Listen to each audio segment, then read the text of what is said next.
O tema do dia é grandezas e medidas.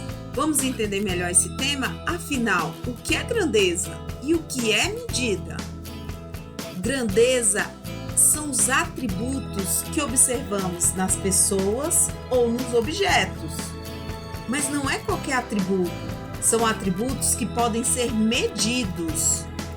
Vamos ver alguns exemplos para a gente entender melhor? Por exemplo, a altura de uma pessoa é um atributo que podemos observar nas pessoas. A quantidade de água que cabe no copo é um atributo do copo.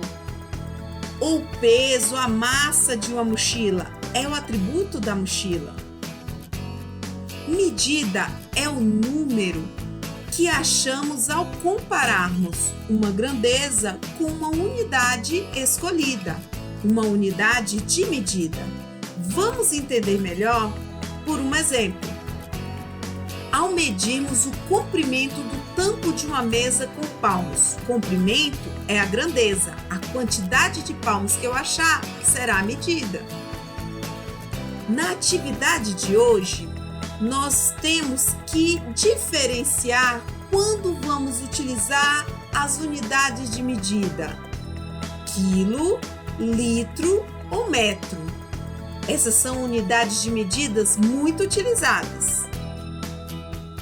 Quando pesamos ou medimos a massa de alguém ao subir na balança, como observamos a massa do arroz, ou então a quantidade de massa de pesos da academia. Nós utilizamos grama ou quilograma e a grandeza é massa.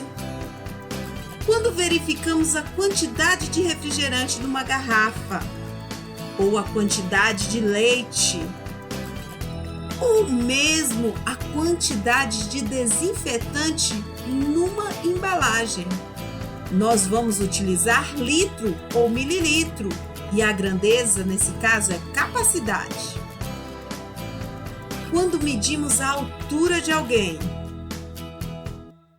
ou a circunferência em volta de alguma coisa, ou mesmo a distância entre duas cidades, nós vamos utilizar o metro, ou quilômetro, ou centímetros. E a grandeza, nesse caso, é comprimento. Existem várias outras unidades de medida e vários instrumentos. Nós ainda vamos estudá-los nos próximos encontros.